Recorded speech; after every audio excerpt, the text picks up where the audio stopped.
নমস্কাৰ। আজি মোৰ অইন এটা কবিতালৈ আপোনালোকৰ মাজলৈ আহিছোঁ।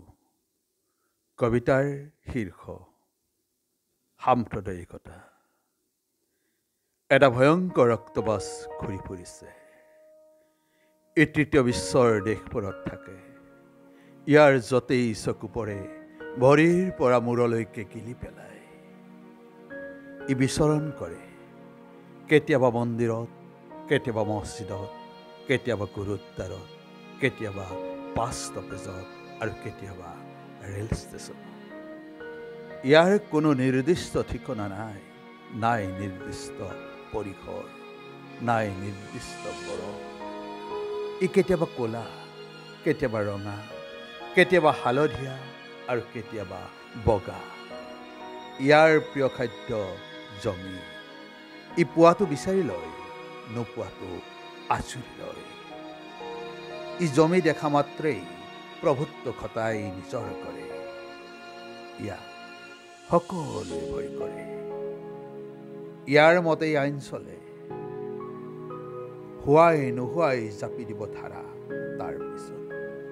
তাৰ পিছত আপোনাৰ ঠিকনা কাৰাগাৰ। অক্টোবাছটোৰ চকুকেইটা টিকটিকীয়া ৰঙা। ই ৰাম আৰু ৰহিমৰ মাজত বিভেদৰ প্ৰাচীৰ হৈ উঠে। খাদ্য সংঘাত জগাই তোলে। ইজনৰ পৰা সিজনৰ দূৰত্ব বাঢ়ি যায়। ই মানুহক বিতাড়িত কৰে। ই তেজৰ ৰং ভাগ ভাগ কৰে। ই বিভেদৰ বীজ ছটিয়াব জানে। তাৰপিছত গোগ্ৰাহী দিলে। প্ৰবঞ্চনাই ইয়াৰ মূল ধৰ্ম। প্ৰতিটো পলেই পলেই ই লৈ ফুৰে হিতাধিকাৰীৰ ট্ৰাম্প কাৰ্ডখন।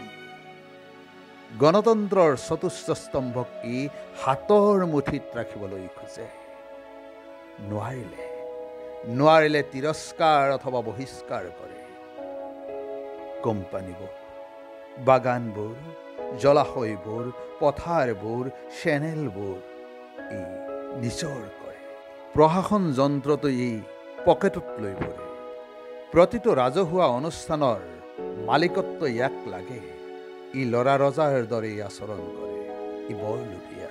ইয়াৰ নাম সাম্প্ৰদায়িকতা।